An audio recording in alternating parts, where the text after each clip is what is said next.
I'm going to list off some names and you can tell me when to stop. Frank Rijkaard, Ruud Gullit, Clarence Seedorf, Patrick Kluivert, Nigel de Jong, Jimmy Floyd Hasselbank. I could go on, but all of these gentlemen have something extremely important in common, apart from the fact that they're all extremely talented former Dutch internationals, and that is that all of them could have declared for Suriname instead. And that begs the question, with all the incredible talent swilling around in Dutch football, if all the players that are currently eligible to play for Suriname chose to do that instead, what would happen to Surinamese football?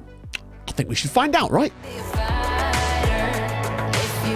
Now, obviously, all the players I just listed are retired, but you would be amazed at the quality levels of players who are still playing at the moment who could have potentially made that choice. We're talking Gini Wijnaldum, Denzel Dumfries, Ryan Gravenberch, and of course, the man himself, Virgil Bloody van Dijk. As a slight side note, I'm actually streaming right now over on Twitch as well, so you can come over and discuss the madness of this after the video. So what I've done is I've changed every single player that has Surinamese second nationality in the game to being, of course, full Surinamese nationality, and thus they are declared for their national team, and that changes things quite a bit. And what we're going to do is we're going to measure the effect that this is going to have on Surinamese football over the next 15-year period, whilst also comparing it to Dutch football and a control group that doesn't have these changes. Oh yeah, and there's one other twist, and that is that every single year I will be stopping the sim, looking through the database and trying to set as many of the players that have now generated as regens with Surinamese second nationality also to have declared for Suriname. That way the experiment will really carry weight over this 15-year period, and we will see just how big Suriname can become as a footballing power. Because otherwise you just get like a nice big effect at the start and then it would kind of revert back to normal. This will allow us, it's a lot more work, but it's also going to be a lot more fun. So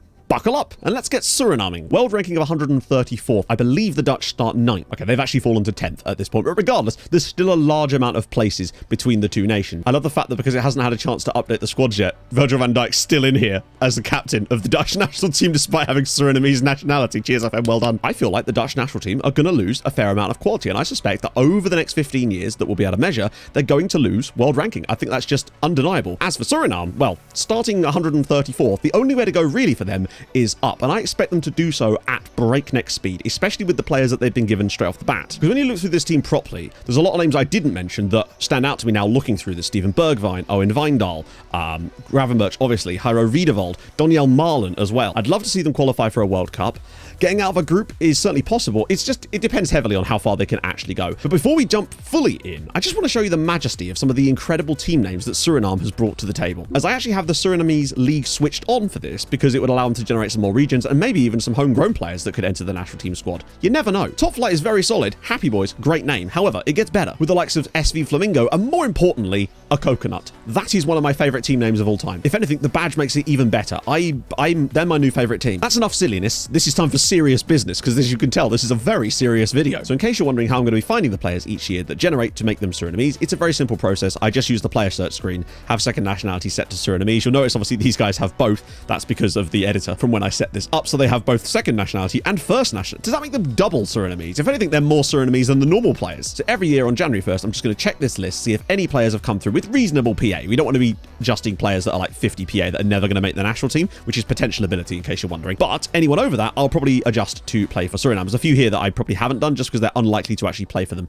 at any point soon. And any new young players that pop up in this list, I will simply right click on them and make them Surinamese as well. They will then declare and it'll all be hunky-dory. I'm really hoping we see like a full-on Surinamese wonder kid in this save. I'm talking like 160, 170 PA would be lovely. Also, if you do enjoy this type of content and this concept, then let me know any other nations that you'd like to see me potentially try this with, and I'll take it under consideration. If people enjoy it enough, we could always do some more of these. But for now, we're going to just nip over to the control test, which I've already simmed 15 years into the future, to see what, on average, if we don't touch anything, happens to the Surinamese national team in that period, as well as the Dutch. So why 15 years? One, I like making things ridiculously hard for myself, as you've probably already gathered, but also, I figured it would give enough time for new players to generate and actually have an impact on their national team. So you'll notice that obviously we can't see the full allowance of where they've been over this period, but this is, I believe, usually a 10-year history, even though it says May 2037. I suspect that's not the case. So you can see that they were 9th, which is where they sort of started, come down to 10th, and they've kind of fallen off a lot during this save anyway, actually, as far as 16th, which is the lowest they occupied in the past 10 years. As for Suriname themselves, well, you can see that they've actually been on the upward trajectory themselves. So 69th in the world, nice. But you can see that they've just been going upwards since then. So they were 98th here, which was 10 years ago, just a slow but sure, steady uprising, and actually sit in their highest place ever of 69th. To the time machine! So it's now December 31st of the same year. Just thought we'd get us a nice little jumping off point. Everyone is now Virgil's already been made vice captain. Don't blame you there, Aaron, at all. They're already up as well to 133rd. It's only one place, but they all count, right? Right, now we're going to go a year, get some new regens for them and see if they can maybe win some stuff. Not likely in the first year, but you never know. Suriname are, well, I mean, that is quite the stark jump. They've already, in a single year, moved up to 88th. Now, if you recall, it took them 15 years on the control test to get to 69th in the world, and after one season, they're already extremely close to it. I've noticed here, though, that they seem to have already lost Virgil van Dijk. Man is just like, I've had enough. I've got my caps and I'm gone. But it does seem that he's no longer there, unless it's just that he's injured and not in the squad. Nope, he retired in July. He lasted all of 7 months as a Surinamese international. Undroppable due to form for country. You sure about that? Regardless, it doesn't seem to have affected them too badly. Let's just have a look at the schedule over the past year. Well, they've already won the gold. They've already won the Gold Cup.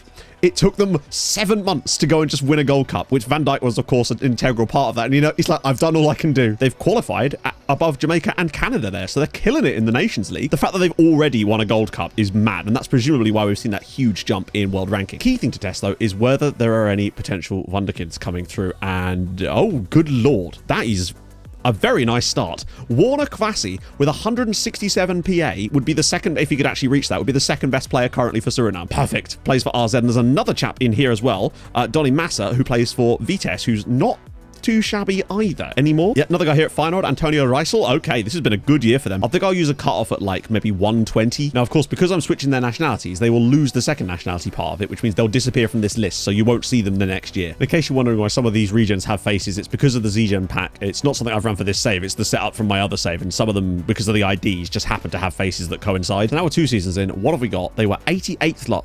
Oh, they've actually remained 88th. That's fascinating. So a full year now and no real movement in the upward levels. Now, it could be that they've just played in fewer competitions over the course of this year. Maybe that's the reason. Real easy for us to find out. Yes, and not a lot of games have really happened. So they played Martinique in a friendly. Actually didn't do very well in the Nations League as it goes. Lost to Mexico, then lost to Costa Rica in the 3rd place playoff, despite winning the Gold Cup. So they've clearly got the quality. Yeah, the best new guy this year is this 135 chap here at Volendam, Orlando Atmodimeggio, which is a great surname. We're back for year 3. Have they finally pushed through that sort of 80 point? Oh my, okay. Yes, they have. The answer is yes, very much so. 60th spot. And that's 3 years. They're up to 60th in the world already, which is higher than they achieved in the 15-year original sim. So these guys have clearly got their feet under the table now, especially these chaps here. Marlon, Gravenberch, Vindal, Bergwijn, and Kluivert, I think is definitely the core of this side. And that means, presumably, that they have... Oh, well, there you go. That's the answer to your question there.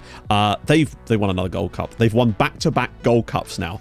First beating, I believe it was the US, now a 2-0 victory over Mexico as well, with Van Eyck and John Paul Bertius with the 2 late goals there to win them back-to-back Gold Cups in the World Cup qualifiers. They seem to have won that group relatively easily. Oh, actually, no. They actually came second behind Costa Rica on goal difference, so maybe not as easy as I thought they would have it. Not that it matters, though, as they've gone and beaten Congo with a 95th minute goal from Donyell Marlon to qualify for the World Cup, so they will be in the World Cup in 2026. As for the Dutch, a slight slip has happened. They're still inside the top 10. I mean, they're 7th still. Okay, any mad talent this year? Oh, this is not looking good. Yeah, it's actually the worst year so far. So Giovanni Pinas, which is a fantastic name, is the best player of the year for them here of Sparta Rotterdam at a 134. So not a vintage year, but it is a vintage year for Pinas. But we move. But Suriname now are... Oh, okay. So again, they've seemed to have a little jump, then a little bit of sustainability, and that's kind of how it's gone. They have been, yeah, as high as 59th, which is the maximum they've had so far. Now, how did they get... Oh, dear. Okay, so maybe they weren't ready for the World Cup after all. 3-0 defeats to both Morocco and Norway. God damn. I was hoping for more out of them there, honestly. Please tell me they've got someone decent this year. Oh, no. In fact... Okay, there we go. Slightly better. Ivenzo Sydney, a 140, but we're not seeing any like 150s or 160s, which obviously are very rare, but I was hoping we'd get... Oh, we got one. We've got one. It's fine. They'll go win another Gold Cup and everything will be fine. Obviously, the climbs are going to get less and less, but they have gone up as far as actually 46th at one point, down to 51st now, but they're into the top 50. At some point, this is going to have to level off totally, but inside 5 years to get top 50 is very impressive, and I'm very curious to see what happens when some of these other guys start getting in there. Now, what have they done over the course of this year? So they lost the Nations League final to Mexico, but they reached the Nations League final, and they didn't win the Gold Cup this time, but they did reach the 3rd final in a row, this time losing it to Jamaica. But really, to take it to that next step to really get sort of top 40, I think they're going to need to actually do something on a World Cup, pretty much. So it's interesting. He has a lower PA than the other chap here, but he's the first of them to actually reach the Surinamese national team squad. 2 caps for them so far. Nothing yet from Kwasi. Netherlands are 8th spot. I'm actually thinking that they're not going to be affected at all, and I think it's going to be very difficult for Suriname to get anywhere near them at this rate. But nope, still no, like, masterful players hitting up on this list. Anyone in it at all this year. Oh, my lord. There's the first one. So with us now being 6 seasons into this, I'm expecting to see some results this year, maybe, although it does appear that they've kind of just had the season of stability. So let's actually just check the national team first, see if any of these guys have got in there. Oh, yes. Now we're talking. Obviously, interesting that Donny Mass now plays for LAFC, but you can also see that Gunnar Gottlieb was one of the guys as well. Esperance was another one I changed. Evenzo Sydney to, and another Esperance in there too from Sparta Rotterdam. 0 caps, 13 under 20 games. Is he just maybe the balanced personality and the lack of determination is holding him back? And almost nothing's happened over the past year, in fact, that's why. So a couple of friendly wins against Iceland and Egypt, which is good. 4-2 defeat to France. Actually scored twice against France, which is impressive. The Netherlands have slipped to 11th, the closest they've ever been in the save to each other. On the plus side, a bright spark here. Dimitri Weidenbosch, a 150 PA regen, a defender from Telstar of all people. But what really matters is what they're doing on this level. Okay, so it has been a year of progress for them, clearly, but not maybe quite to the extent that we would be hoping. But you will see there, World Cup Group K, so they are back in the World Cup. Group K, that just does the weird things to my brain. Needless to say, though, they have hit a new record of 44. Top 35 could be doable if they have the right mix of players. As over the course of the last year, you can see there that they... only a Gold Cup quarter-final. That early success seems to have very much dried up, and I suspect it's because they had some ridiculously talented players that then declared. But now they're having... those players have retired, and they're relying on more of the younger players and some of the other players in that set. Well, the Dutch are 11th, so they're still sort of dwelling down in 11th, and this is the closest they've been. They're, what was it, 33 places between them? I wanted to get less than 10. I don't see that happening somehow. Less than 20, maybe? I'm moving the goalposts. Maybe if we move the goalposts, we can get them to score more goals. Perhaps a new superstar? Not really. Vassanar, the best guy, a 139. It's a bit better. They do need another goalkeeper, I suppose. We've also got this guy, Enrico Tempo. I hope he has dictates tempo. Oh, he actually does! No shot! Oh, that's incredible. That's incredible. I wish I could convince you that I haven't just edited him to make that happen. I promise you that's not the case. But bloody hell. That's remarkable. This video is fine. That is the best thing that's... Oh my god, I can't believe he actually has the player trait. Something I didn't expect is there's a guy here, a 124, called Kitso Tuitswala, who's a Botswanian Surinamese player that actually plays in Botswana. That's remarkable. He was born in Suriname. What a wonderful combination of talent. And he's not even awful. Well, that's definitely been the most fun year of this so far, just because of those two players, if nothing else. They have sort of reached a point where now they just need some of these new players to step up. This is the first time we've had like 3 straight years of them just sort of being just about bothering the top 40. So over the last year, oh God. Never mind. Pretend you don't see it. They have finally scored their first ever goal of the World Cup, scored by Ryan Gravenberch, as they actually took the lead against Senegal, only to guff it up by 50 minutes. And then to get hit for 7 by Denmark with Hjølen scoring, Damsgaard, Skov Olsen. It's not ideal. I kind of hope they would at least win a World Cup game. And for that to happen, they're going to need some players to come through. And, okay, no, to be fair, couple of 141s there, which could certainly help in the future with Cairo and Hunt. Back with Suriname. Oh, no, they've actually dropped. They have actually started to drop now. Have they reached their peak? Upcoming fixtures, no one knows. God knows what that's supposed to mean. So Nations League semi-final just got absolutely binned off straight away. CONCACAF Gold, they got to the quarterfinals again and knocked out by Jamaica. Yeah, those 2 CONCACAF Gold Cups that they won do seem to be somewhat blip. Right, we need a good year for any new players. And, okay, there we go. A 151, Alvaro Vassanar. Not too bad. He's not like quite at the level we've had before, but if it was going to be a club that could bring someone like this through, Alvaro Vassanar could be exactly that. Finally, the national team looks like it's actually starting to flood in with these players. Now, you can see that they've brought in a few of the other guys from that same level. Yeah, 44th is the best they've been so far, but it does seem like they're starting to now build this new team around these guys, which is good. What they also need is a really good player to come through from this list. Please, please. Oh, dear. Oh, God. It's never good when I look at the list and I don't see a single Dutch flag on this at all. How far am I going to have to scroll to see a Dutch flag? Oh, God. Oh no, that's a dreadful year. And overall, okay, something's happened here. They've hit 40th. They've topped out at 40th. Come on, one more place. You can do that in the next 5 seasons, surely. Has their... okay. So they did reach the Gold Cup final, lost to the States. So that's a bit better. They've struggled in recent years with the Gold Cup. So to get back onto winning ways, much better. And on home turf for the United States as well. So that That's more like what we saw at the start of the save from them, which is nice to see. And now in CONCACAF World Cup qualifiers, they are through to the next round with Mexico, so that's looking pretty good. In fact, I think that's just them immediately qualified for the next World Cup. Oh, yes! Okay, this is much more like it. Also, Ronnie Hasselbank, what a name. Renzo Adeli, a 176 at Sparta Rotterdam. He's only 16. He's already got 101 CA at 16. Oh, 20 determination. This guy is the future. This chap here is the future of the Surinamese national team. I'm telling you right now. We might even go a bit longer, honestly. I've got the entire day to record this, and we might even go a bit longer just to see how Renzo does, because Renzo could be what absolutely sets this save alight. But also, a 156 for Ronnie Hasselbank is certainly no slouch either. Very solid player. In addition, I've declared 6 guys this year for Suriname, which is more than I think I've ever done in a single season, so that's good news. I wonder if Suriname's youth rating has actually changed over this period. It seems unlikely, but you never know. It says it's 51. I don't know what it was at the start, so I really have no reference point for that. I'll have to go check later and maybe put a note in the edit to tell you what it was at the beginning. I suspect it hasn't changed, but we're going to obviously keep it at 51. But now I'm excited. But, oh, here we go. This is more like it. 38th in the world. They've cracked the top 40. They had a little blip for a bit, stabilized, but now it feels like stuff's really starting to come to the floor for them, as 38th is now their new peak. So that means they've had a World Cup. How did it go? They're also in the semi-finals of the Nations League. How did they get on at the World Cup? And they got a win! Beautiful scenes. They actually got through to the knockouts of the World Cup. They beat Cameroon, their first ever World Cup win. Sky Vink with the winning goal. That's a massive deal for them to have actually got a World Cup win. That was Group P, and then they did lose to Belgium, but they only narrowly lost to Belgium by 1-0 as well. This bodes well. I think the next 8 years could be make or break for Suriname, and they've got a lot of hopes on that chap, though. But the question is, any new boys like him potentially for this year? You know what? We can't ask for too much. He was a hell of a signing for them. And yeah, it's going to be one player this year. Netherlands also on the way in a little bit, down to 12th spot. So only 26 places now separate them. I think that's definitely the closest they've been in this save at any point. Oh, wow. Okay, now we're making pro. 32nd in the world for Suriname. Surely the gap to them and the Netherlands now is getting close to 20 places. And another Gold Cup final, but at least they're reaching them now. They've lost the last 2, but they have at least got there. Seem to sail through fairly easily. As for the Nations League group, yet again, Nations League group winners, maybe a chance for some extra stuff there as well. Got the guy on a shortlist here now. 43 appearances for Sparta Rotterdam.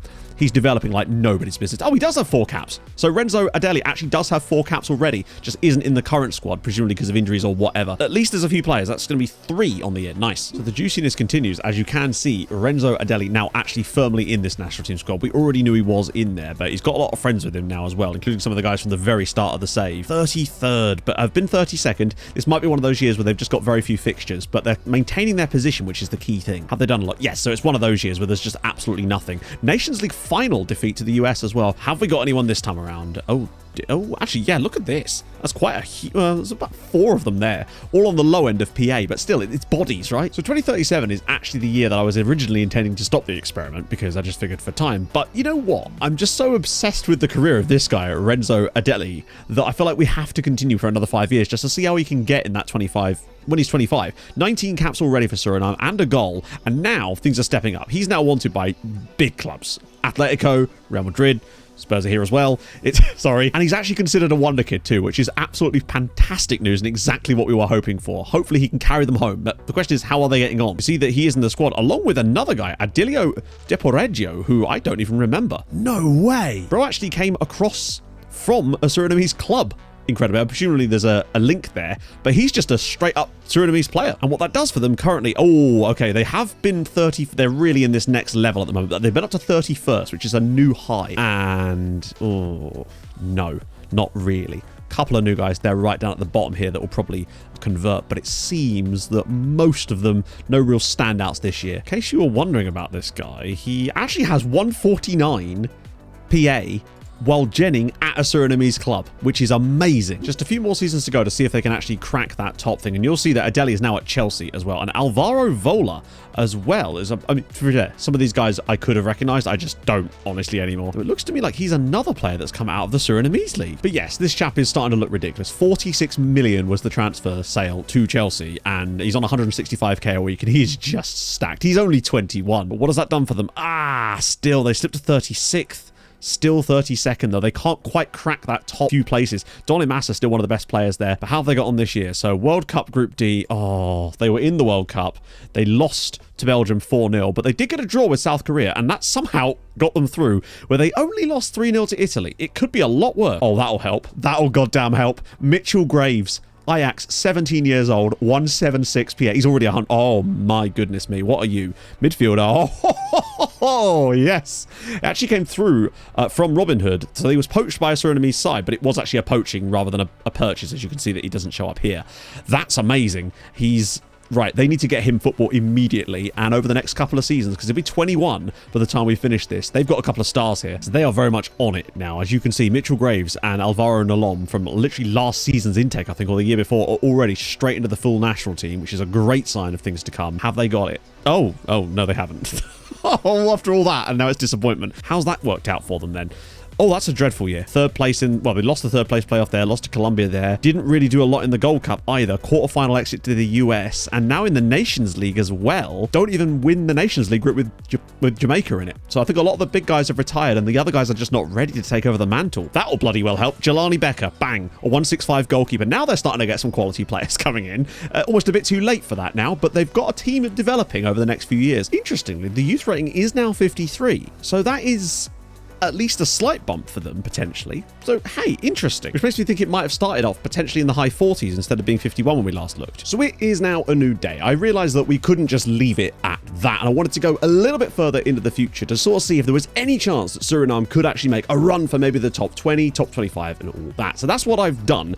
We've gone to December 31st, 2047. You can see from the graph in the bottom that, well, it actually got worse before it got better. And actually, in terms of getting better, it kind of just didn't. As the last time we left off, we were around about here, I believe, in 2039 sort of era, where 31st seemed to be their absolute peak. And then, as you can see, things started to tail off a little bit into the mid-30s. And then, around about, well, I mean, that's not actually the date. That would have roughly been around about 2042. Things just sort of fell. They actually fell all the way down to 53rd at one point, and I genuinely thought that that was it. I was very close to just turning things off and going, right, that's calling an end to it right now, as the inertia seemed to have worn off. However, they did rally and actually have pushed their way all the way up to 36th. A few of the players that came through that you would have seen during the video, Mitchell Graves especially being one of them, turned into an absolute monster. I mean, look at this. £117 million was his move from Ajax. Probably one of the greatest Surinamese players of all time. I think he could maybe carry them a little bit, but the truth is, they don't have too much more coming through that could really aid him in that. We've got Adilio here at Atletico Madrid, but you can see from the quality of the teams that the rest of the national team are playing for that it's just not quite there. Although it's still a lot better than it was. You'll note that most of their national team now are playing for major leagues for the most part. There's only two chaps that are currently playing actually in the Surinamese league themselves. They would need a hell of a lot of luck and a hell of a lot of RNG to really make that next step happen, and I don't think they maybe quite have the youth rating for that to be the case. And they themselves have slipped a little bit from the 9th place ranking they had a few years ago. In fact, at one point they were down as far as 15th, but of course that was during the same period that Suriname were also slipping off, notably Tim Fosu-Mensah is now the manager of the Netherlands. But you just see from the caliber of clubs that their main team is playing for, we would have just needed a little bit of luck, a little bit of RNG to make that happen. And if I just move it over to a view that I use for the agent videos, sometimes you can see that we've got the CA and PA on these chaps here, and you can see that the few guys at the real top here, for example, Diego Pinas, Jelani Becker, and obviously Mitchell Graves, really up in high. And there's a few more guys in the sort of 150 zone, but it does drop off quite quickly to the point where we're starting to get down into like the 120s and 130s, and there's just not that huge caliber. 2040 was a bit of a minimal season for them with no real action in there as well. They did reach the semi-finals of the Gold Cup before going out to Mexico there, World Cup qualifying as per. Went to the World Cup, lost both games against Belgium and the UAE, then back into the Nations League there as well. More Nations League action here. I believe this is qualifying for the Gold Cup as well, unless they just didn't get out of their group. That is definitely a possibility in there too for them. Reached the 3rd place playoff of the Nations League as well, which is something. Obviously the World Cup qualifiers, you can see that the scorelines just aren't where they were. Did of course reach the semi-final again of the CONCACAF Gold Cup. They're not winning them anymore. That initial burst that they had of the real players really did help them get started, and they just haven't been able to keep that up. Following that though, they did have this, which is genuinely astonishing. They beat Brazil and Turkey and won their World Cup group, which is genuinely awesome in the China World Cup, but then lost to South Africa. You can beat Brazil and Turkey, but then you lose to South Africa. Absolute shambles there, because that was probably their biggest chance to go deep into a World Cup, but beating Brazil, that might be the best thing of the entire save. So I realise this has been a slightly weird video, but nevertheless, if you have enjoyed it, drop a like, that'd be fabulous. If you're new to the channel, subscribe. I stream on Twitch, of course. In fact, right now, which is where you can go find me. As of, we can discuss this over there right now. And I'll see you guys very, very soon. Hold your gun, capybara, bye-bye.